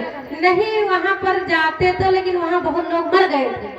तो मर गए थे तो तुम पहले ही डर गए। अरे तुम्हारे बगल का पड़ोसी नहा के आ गया और तुम नहाने नहीं गए। तो कहा नहीं वहां पर, अब जैसे तुमको ऐसे कोई लेकर चला आए तो तुम मरे हुए के समान हो गए। और जिधर से देखिए नहा इलाहाबाद नहा चले आए, पहले नहीं वाले पहुंचे भाई नहीं। तो होगी पीट पीट के व्यक्ति होगी कि नहीं होगी? तो जिस कर्म, और एक बात और मैं जीतती हूँ, धर्म के आगे प्राण चले जाने दो, फिक्र नहीं। तो हमने कहा सुनो भैया तुमको जान प्यारी? कहा हाँ काम को अपनी जान नहीं प्यारी। कहा क्यों? हम कहा सुनो हम हैं संत, मरेंगे तो हमारा कोई नाश नहीं होने वाला, ठीक? और भैया तुम बहन घर गृहस्थ हो, ज्यादा चिंता न करो, तुम सब लोग बैठे रहो, बस हम सिर्फ पैसा उनका दियो, हम जाते हैं। तो कुछ लोग कहकर हाँ लेकिन एक चीज याद रखना। कहा क्या? तो कहा चुल्लू भरे पानी में डूब के मर जाओ। अरे इतने लोग बैठे हो, पहले बुद्धि तो लगाओ, इलाहाबाद के लिए कूच तो करो। अरे जाओ वहां देखो आग लगी कि झूठ तो नहीं। तो ये 2-4 लोग बैठे हुए थे, कुछ उम्रदार, बात सही कही बाबा तुमने। तो उनका बात सही है। कहा हाँ। आपका सुनो चलो लेकर के, जहाँ स्टाफ लग जाए वहां तुम खड़ी कर देना। तो कहा वहां से हम जिम्मेदारी नहीं लेते। कहा बिल्कुल नहीं। और बस जैसे इलाहाबाद के लिए पहुंची, उसको बोलते हैं फाफा मऊ। तो हमको फाफा मऊ नहीं आता, तो हमने सोचा अगर हमको फाफा मऊ ये नहीं याद होगा तो हम कहेंगे फूफा मऊ। अच्छा सच में हम यही बोले। हम कहा भैया एक बात बताओ ये फूफा मऊ क्या करता है? कहा फूफा मऊ नहीं बाबा, फाफा मऊ। तो हम बहुत देर तक उलझे रहे। और जो एक साथ हमारे माता जी बैठी थी, वो हिम्मत उन्होंने की, वो कमालाबाद की थी, उन्होंने हिम्मत जुटाई और 2-4 लोग और हमारे साथ धीरे धीरे करके 10 लोग हो गए हम सब लोग। तो हम कहा चलो ठीक। और जैसे फाफा मऊ के यहाँ गाड़ी रुकी तो गाड़ी वाला जानते क्या कहने लगा? ए बाबा यहाँ आओ। और रोके नहीं जा रहे हैं, कोई रोक नहीं रहा है। बस एक ड्राइवर दूसरे ड्राइवर के पास आया तो कहा सुनो गाड़ी वहां पर जाने नहीं देते, जाना मत। तो हमसे कहा बाबा यहाँ आओ। हाँ भैया बताओ। यहाँ देखो क्या कह रहे हैं, क्या कह रहे हैं? और वहाँ सुनो, जो कहकर चला गया और वहाँ खड़ा भी नहीं रहते। क्या कहा? पुलिस वाला आया था, कह रहा था कि वहाँ पर गाड़ी नहीं जा सकती, स्टेशन तक, वहाँ फाफा मऊ को स्टेशन बोलते। तो हम कहा जाए फूफा मऊ जाए नहीं जाए तो यही खड़ी करो। तो कहा पैदल जाओगे? कहा हम चले जाएंगे। कहा सुन लियो बाबा जात तो हो लेकिन जिंदा नहीं। हम कहा तुम चिंता करबे न करो, तुम्हारे सामने जिंदा हो पक्का हम मरम ना, क्योंकि इतने सौभाग्यवान नहीं जो इलाहाबाद में। अरे 4 दिन तो हम डूबे गए गंगा, कौन तो मरे नहीं, आपका मर नहीं मर सकते हम अपनी आसानी से। अब भाई तुमका कुछ बकाया है भाई, नहीं मर सकते हम। तो कहा ऐसा है बाबा ऐसा करिए आप जाइए। तो हम कहा हम ठीक जा रहे हैं। तो हम लोग उतर लिए और जब उतर लिए तो टेम्पू किया गया, हम लोग बैठ लिए, 10 लोग चल दिए यहाँ से, 2 टेम्पू बुक हुई। जब यहाँ से चल दिए तो हम लोग वहां पहुंचे तो पैदल तो काफी चले। कहते हैं कि ललकार करना होता है कायरों का काम, ललकार करना होता है कायरों का काम और रण में उतरना होता है वीरों का काम। तो वीरता दिखाओ, यही शब्द उनसे भी मैंने कहा था कि सुनो, जब चिल्लाते हैं ना, जब फड़फड़ाते हैं ना, उनमें दम नहीं होती। और सुनो, जो रण में जाते हैं वो वीर होते हैं। हम रण में उतरेंगे, जिंदा रहे चाहे मर जाएं, और मर जाएंगे तो हमारी अब चिंता नहीं है, क्योंकि हम समझेंगे कि संगम में हम तर गए, बात खत्म। अब तुम जाना टर तो कहा, सुनो बाबा, जार तो रहे हो सब लोग, लेकिन एक गारंटी है। कहा बताओ, अगर 2 बजे रात के पहर में नहीं आ गए आप लोग तो ये गाड़ी चली जाएगी वापस। पक्का? बिल्कुल ठीक, ले जाओ। चल दिए हम लोग वहां से, और भैया भगवान की दया से हम लोग आ गए, समय से आ गए। और कुछ लोगों ने देखा कि वहां तो भाई कोई हलचल नहीं मच रही, और हम लोग नहा लिए। हम सोचा अगर नहाते हैं, आज कहते भैया प्रमाण बहुत जरूरी। कुछ लोगों ने कहा भैया सुनो, नहा तो ली हो, लेकिन वहां कुछ पागल बस में बैठे हैं, और जो बैठे हैं अगर प्रमाण नहीं दिखाओगे कि हम लोग नहाए, तो कहा भैया ऐसा करो, वीडियो बनाओ। वीडियो बनाए, कहा स्टेशन लगा दो। स्टेशन लगा, अरे नहा लिए हो क्या तुम लोग? हाँ। तो जो लाशें निकल रही थी और एम्बुलेंस बता रहे थे मर, अरे पागल हो गया, यहाँ कोई नहीं मर रहा, लाशें जा नहीं है गलबल से, जा नहीं जाने दो। क्यों? कुछ लोग जानते हो कैसे मरे हैं? संगम तीबेट, जहाँ त्रिवेणी घाट था, जहाँ पर बताते अमृत गिरा था, तो जो लोग अमृत लेने गए थे वो बेचारे चले गए लेने, वो वापस नहीं आए। तो भैया अमृत के चक्कर में नहीं, अपने धर्म अपने स्नान से मतलब रखो, ठीक है ना। और वहां पर ज्यादा फिट नहीं आ रहा, नहीं इधर अभी उसी चक्कर में अम्मा, हमारी अम्मा इधर चली गई है, और बेचारा लड़का नंदन, हमारी अम्मा चली गई थी, और फोटो के चक्कर में अरे हम ये हेराई गए, अरे अरे हम घर इतनी हेराई गए। तो लाइव बनाने गए हो तो लाइव तो अपन बिगड़, अब लाइव के चक्कर में वाइफ गायब, तो क्यों लाइव बनाओ भैया, क्यों बनाओ? नहाने गए। अच्छा हम देखते हैं लोग मंदिर जाते कि नहीं जाते, क्या करते हैं? शिव भगवान के जल चढ़ा रहे हैं, और उधर और फिर उधर भगवान के हाथ जोड़े, मन नहीं लगता, सब फोटो। अरे फोटो के चक्कर में हम लोग अपनी आस्था को भूले जा रहे हैं। अब जिस काम के लिए गए वो नहीं, बस फोटो लाइव डाल। वो अच्छा मंदिर गया था ये, तो वहां से हम लोग जब नहा करके आए तो आकर के बैठ गए। हमने कहा भैया चलो, कहा नहीं अभी नहीं जाएंगे। हम कहा क्यों नहीं जाएंगे? कहा नहीं, नहाने चले गए हैं कुछ लोग। हम कहा वो नहाने चले गए, आप लोग तो कह रहे थे कि अगर समय से नहीं आओगे, 12 बजे हम लोग पहुंच के, 11 की 12 पर पहुंच गए। कहा समय पे अगर नहीं आओगे तो गाड़ी चली जाएगी। और उसमें से 3 पार्टी गई, मतलब एक शिफ्ट में हम लोग गए, दूसरे में दूसरे लोग गए, तीसरे में तीसरे, जानबूझ करके तीसरे वाले को छोड़ के चलाया बस वाला, इतना ढीठ था वो। जब हम लोग वहां से स्नान करके चले आए तो भैया थका तो काफी लग गया था, हम लोग गए सो। जब सो गया तो हम कहा चाहे जहाँ ना दो, कोई मतलब नहीं क्योंकि अब हम जीत गए हैं। ठट्ठा के बढ़िया आराम से सो गए। हम कहा बस भगवान अब गए जीत, अब चाहे घर का पहुंचाए चाहे जहाँ ले जाए जी, तो कोनो टेंशन नहीं, सोए उठा से क्यों, क्योंकि प्रमाण हो गया स्नान करेंगे ना, स्नान करके ही आए। तो भैया जो कार्य ठानो वो विजयी करके रखो, तभी तुम्हारा कार्य पूर्ण होगा। कायरों की भांति हटो मत, हटना नहीं चाहिए। आज नहीं तो कल सुधरेगा, लेकिन रण में तो उतरो तो। अब देखो भीड़ लिए भैया, अगर कहीं एक गाना सुनाने का हो गिर गया तो हम अभी कर दे ये तो कर दे, और कहीं तुम लोग कर दी तो ना। अगर ये ऐसे करेगा ना, कभी जीवन में आगे बढ़ेगी नहीं, कभी नहीं बढ़ोगी।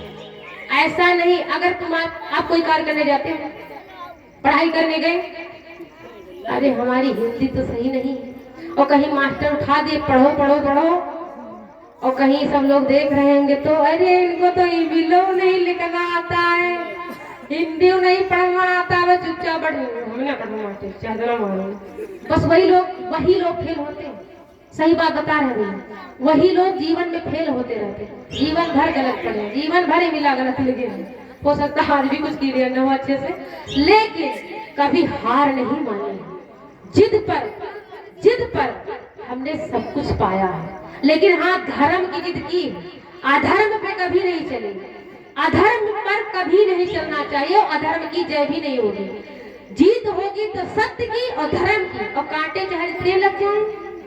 आप कोई अच्छा कार्य करिए, अक्सर हम देखते हैं आप अच्छा उन्नति का कार्य करो, तुम्हारे पीछे लोग पड़ जाएंगे, इसको करने नहीं देना चाहिए, ये बहुत गड़बड़ है, ये है ऐसे ऐसे बुराई लोग करेंगे, ऐसा नहीं करता, वैसा नहीं करता, ऐसा है वैसा, करने दो, करने दो। क्यों?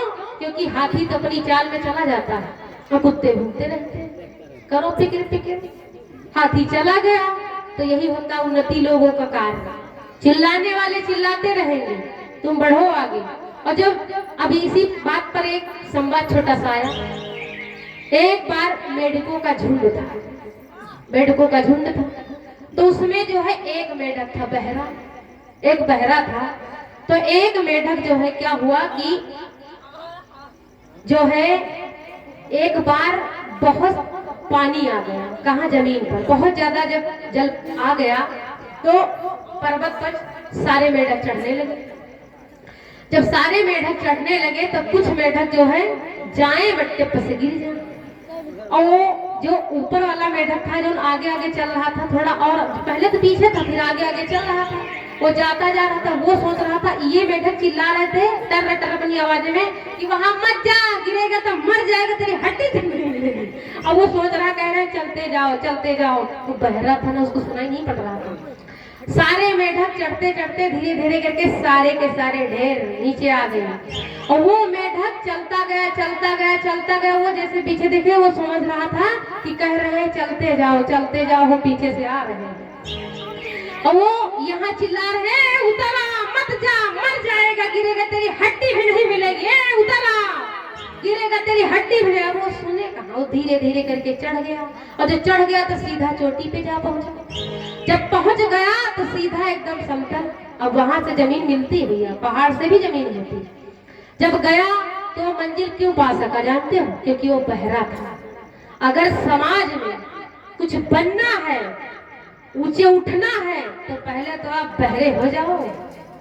क्योंकि लोग तरह तरह की बातें सुनाएंगे। अगर आप बहरे नहीं होगे तो ना तो सक्सेस हो पाओगे ना कुछ कर ही पाओगे, क्योंकि डर जाओगे। अरे हमको ऐसा कह दिया, अब हम नहीं करेंगे, हम तो बिल्कुल छुएंगे भी नहीं, हम बिहैया हैं, हम तो दिल खोल के करेंगे। करो करो बुराई इतनी करनी है, गाएंगे चाहे जिधर जाए गाएंगे।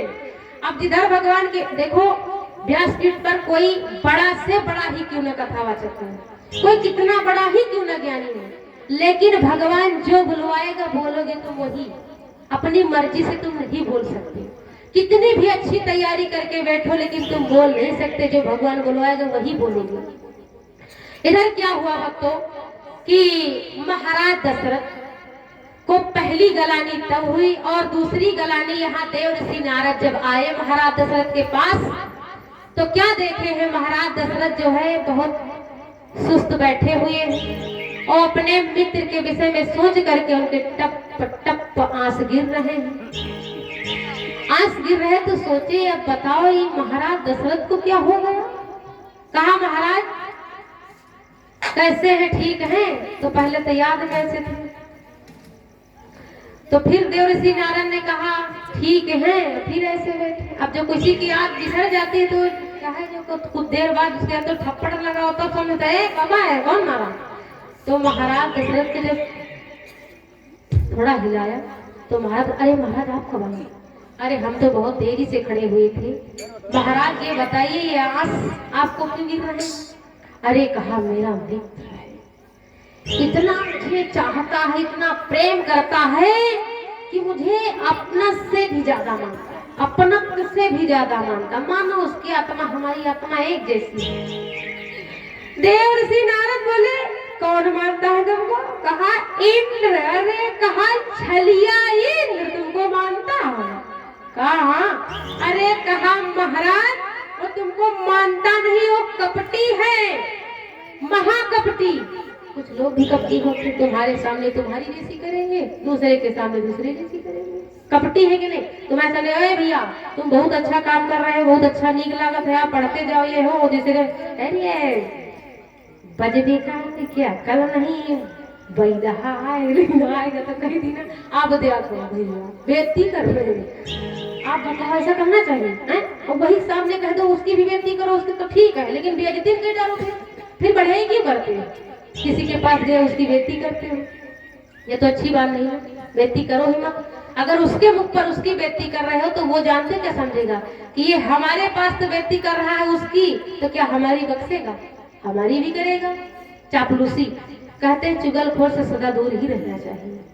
हाँ, और कहते हैं अरे दुश्मन मिले सवेरे मगर मतलब यार ना मिले, दुश्मन मिले सवेरे मगर मतलब यार ना मिले, दुश्मन मिले सवेरे।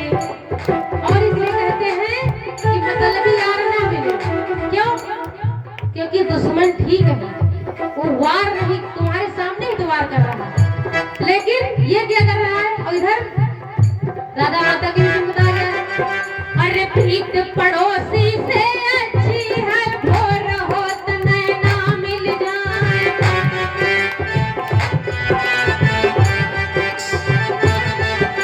प्रीत पड़ोसी की अच्छी है, भोर होत नैना मिल जाए।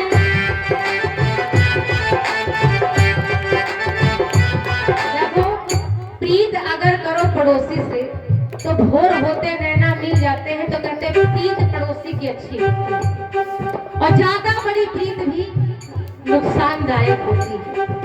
तो इधर बताया जाता है कि आपको दुश्मन मिले सवेरे लेकिन मतलबी यार भैया न मिले, क्योंकि तो आवश्यकता पड़ी तो आए, कर्ज उनकी फंसी तो आए, और कर्ज खत्म तो तुमको तुम्हारी तरफ निहारते भी नहीं, तो वो क्या है? मतलबी यार, तो ऐसे न मिले।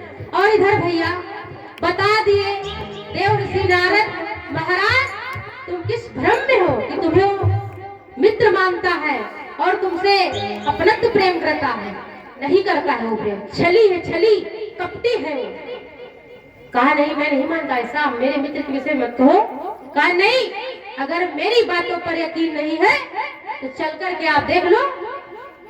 कहा चल करके देख लो। कहा हाँ, आज जाना, जब दोबारा आप मिलने जाना तो एक काम करना, जाना और तुरंत वापस हो जाना, उसके बाद छिप के देखना। कहा ठीक है। महाराज दशरथ को जिस प्रकार से देव ऋषि नारद ने बताया था, महाराज दशरथ ने वही किया। गए और जब इंद्र ने देखा कि महाराज दशरथ आए, अपने पास बिठाया, अपने सिंहासन पे बिठाया और गले लगाया और भोजन पानी करवाया। तो महाराज दशरथ ने कहा कि अब हम मित्र चलते हैं। कहा हाँ ठीक, जाओ। तो महाराज दशरथ को बात याद थी कि छिप के देखना चाहिए। मित्रता भी अगर हो तो भैया अच्छी हो, नहीं तो नहीं करनी चाहिए। बड़ा और छोट का भेद नहीं होना चाहिए कि आप धनवान हैं मैं गरीब हूँ, लेकिन मित्रता होती है ना, अच्छी करो, नहीं करनी चाहिए। इधर क्या हुआ कि जब महाराज कहने लगे मैं अब जाता हूँ मित्र, मुझे जाने दो, फिर से गले लगाया और कहा मित्र फिर आना। कहा हाँ ठीक आऊंगा। और जैसे महाराज दशरथ गए तो तुरंत क्या किया? कहा जो चौकीदार थे, कहा सुनो जल्दी से मैं ये सब धो, मेरे कपड़े ये भी निकालो, इनको भी डालो, और सुनो ये जो फर्श इसको भी धो। अब महाराज दशरथ दूर से देखे, कहो निर्वंशी मेरे यहाँ आया था, बताओ। अब महाराज दशरथ को वहां पर बहुत बड़ी गलानी हो गई। तो दूसरी हुई कि नहीं हुई? तीसरी गलानी। महाराज दशरथ एक बार अखेट के लिए गए तो उनको प्यास लग गई। जब प्यास लगी तो महाराज दशरथ ने क्या देखा कि सोचा लो एक सरोवर मिल जाए तो जल पी लिया जाए। अखेट करते करते थोड़ा दूरी से निकल गए तो सरोवर ढूंढने लगे। तो सरोवर के जब समीप जाने लगे जल पीने के लिए, और जैसे जल पीना चाहा, अंजल में अपना जल लिया और जैसे ऐसे किया तो उनको क्या दिखा कि एक जो है दिव्य कमल चमक रहा है। तो अब जल नहीं पिए, छोड़ दिए जल।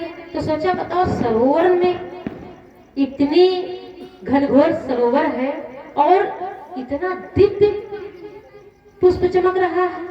इन्होंने क्या किया, बाण सोचा कि ये अब जो कमल लेकर के जाऊंगा, ये दिव्य कमल जो लेकर के जाऊंगा, ये पुष्प तो मेरी रानी कौशल्या अपने क्या लगाएंगी, बाल में लगाएंगी तो उनकी शोभा और बढ़ जाएगी। इधर महाराज दशरथ ने सोचा कि लाओ मैं इसको ले लेता हूँ। महाराज दशरथ ने सोचा अब अनुभव तो है नहीं जल में, पता नहीं ये ज्यादा गहर हो या फिर ना हो। अब देखो अपने यहाँ के विषय में सभी को रास्ताएं पता होती भैया। अगर बारिश हो जाए तो जो गड्ढे होते हैं तो हम लोगों को अपने रास्ते के विषय में अनुभव रहता है कि यहाँ पर इतना है या फिर यहाँ पर इतना है, समझ जाते हैं। लेकिन अगर कोई अनारी आ जाए तो वो समझ नहीं पाएगा, सोचेगा कहीं ऐसा तो नहीं कि ताल ही खुदा हो, और चाहे वो बित्तों भर का जल न भरा हो, डर जाएगा ना।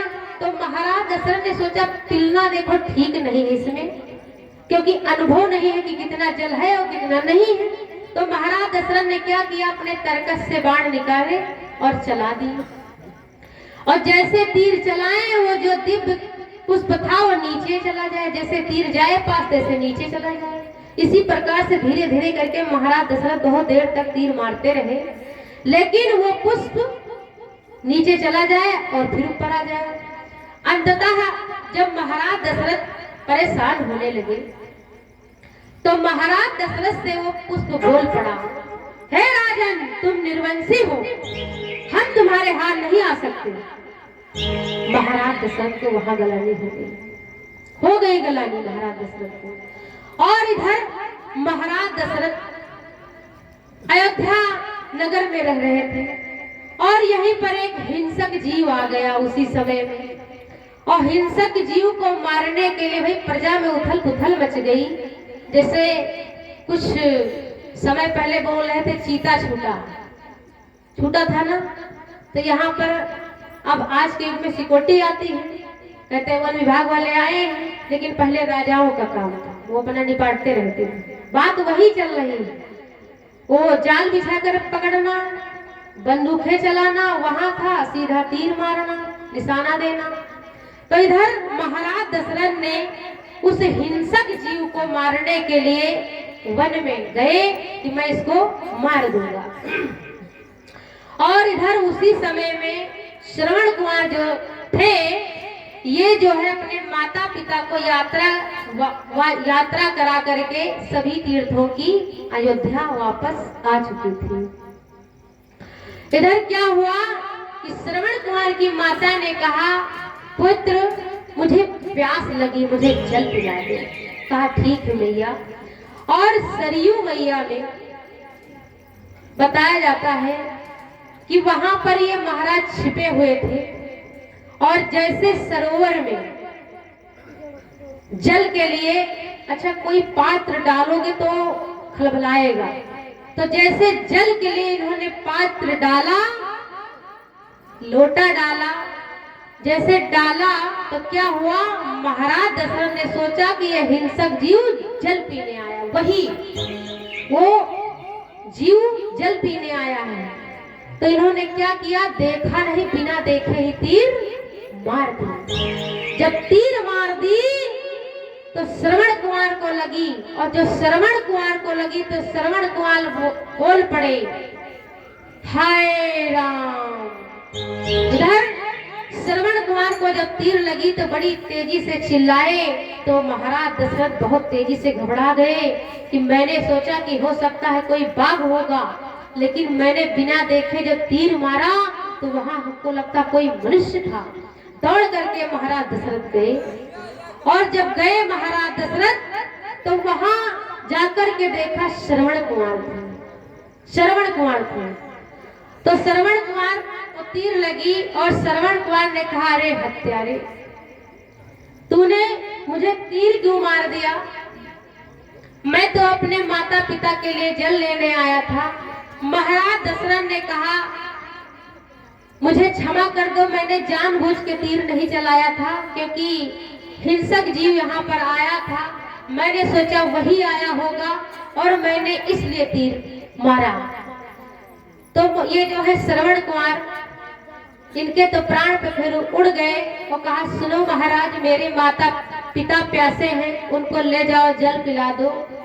महाराज दशरथ डरते डरते हुए पात्र को लेकर के चले हैं, और ले जाकर के श्रवण कुमार के माता पिता के समीप पहुंच गए।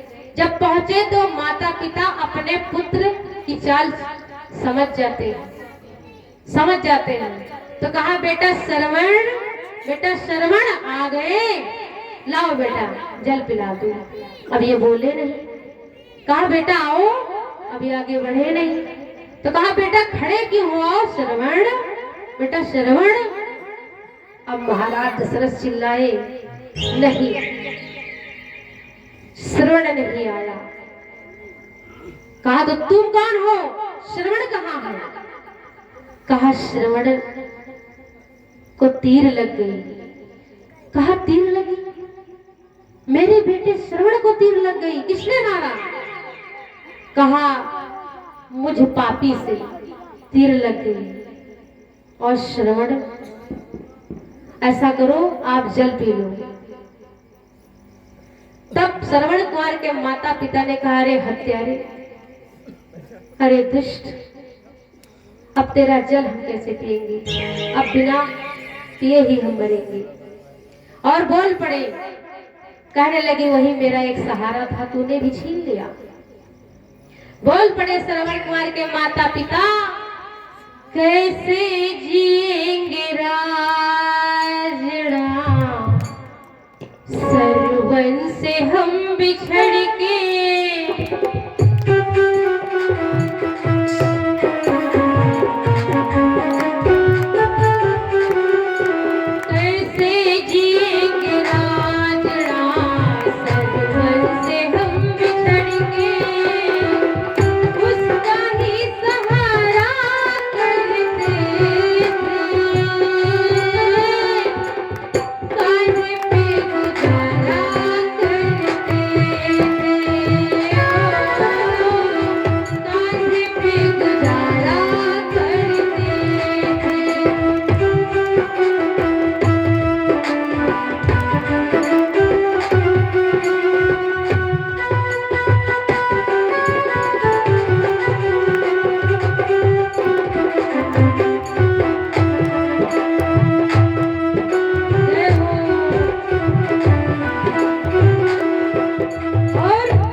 नहीं जी सकेंगे, श्रवण बिना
आप आ जाइए।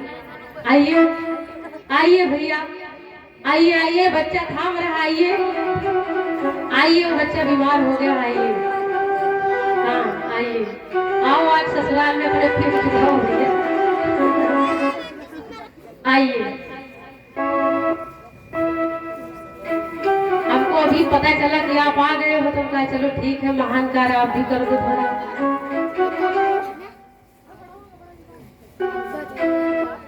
बोलिए सच्चिदानंद सरकार की जय, बोले गुरु भगवान की जय।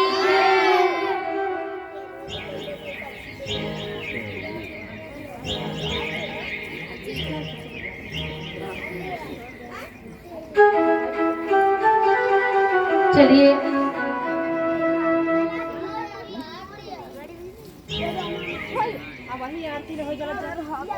कैसे जिएंगे राजना, सरवन से हम बिछड़ के, कैसे जिएंगे राजना, सरवन से हम बिछड़ के, उसका ही सहारा करते थे, कांधे पे गुजारा करते थे,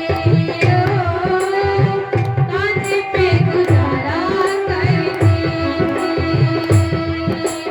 उसकी महान भावना जादू बसीरत करके, उसकी महान भावना जादू बसीरत करके, पुत्र नैना से निहारा करते थे, कांधे पे गुजारा करते थे, कांधे पे गुजारा करते थे।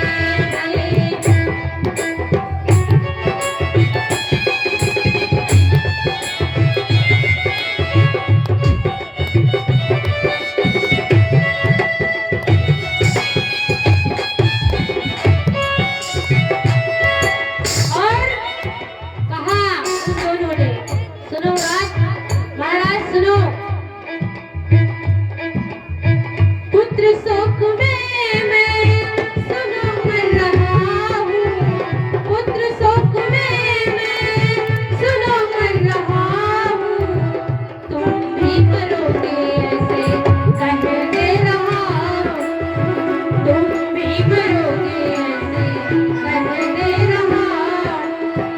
सिया सा मोर दोनों उसी दम गए मर, दिया सा मोर दोनों उसी दम गए मर, दशरथ की चले सोचते घर, दशरथ की चले सोचते घर, तुझे मेरे लाल कैसी मिसाल, हमारे मिलन हुआ कैसा कमाल, नहीं मेरे लाल कैसा मिसाल, हमारे मिलन हुआ कैसा कमाल, बिना देखा माना करते थे,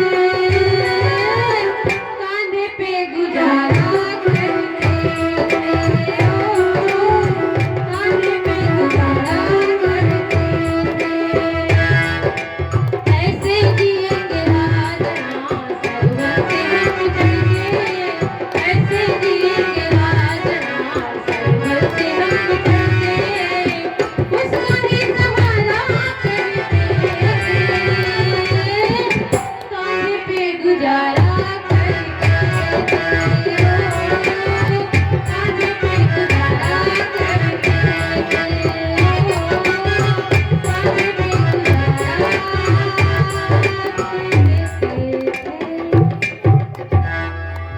बोले सच्चिदानंद सरकार की जय। तो भैया महाराज दशरथ को चौथी गलानी वहां हो गई। महाराज दशरथ ने सोचा वाह बहुत अच्छी बात भी हो गई कि मेरे लाल भी नहीं है, मुझे शराब भी मिल गया है, बड़ी बढ़िया बात, अब लाल तो हो जाएंगे कि बहुत अच्छा कमाल हो गया। कभी कभी कहते शराब भी लाभकारी मिल जाता है, ये शराब थोड़ी जाओ ठेके बेच लो या थोड़ी भैया, ये नहीं श्राप वो अलग होता है, ये श्राप अलग होती है। इसमें अंतर है कि ये तुरंत पियोगे चढ़ जाएगी, लेकिन वो जल्दी नहीं चढ़ती, देर में चढ़ती है। तो बोले सच्चिदानंद सरकार